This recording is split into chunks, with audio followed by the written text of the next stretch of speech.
నామానికి మహిమ కలుగును గాక.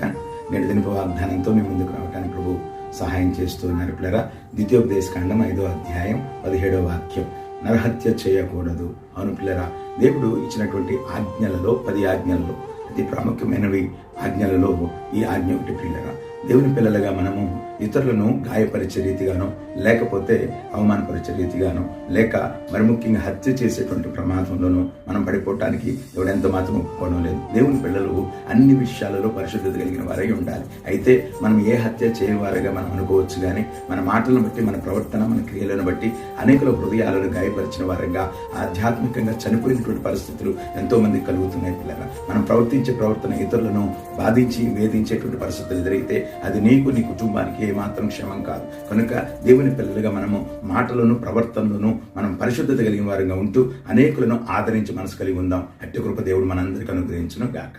ఆమేన్.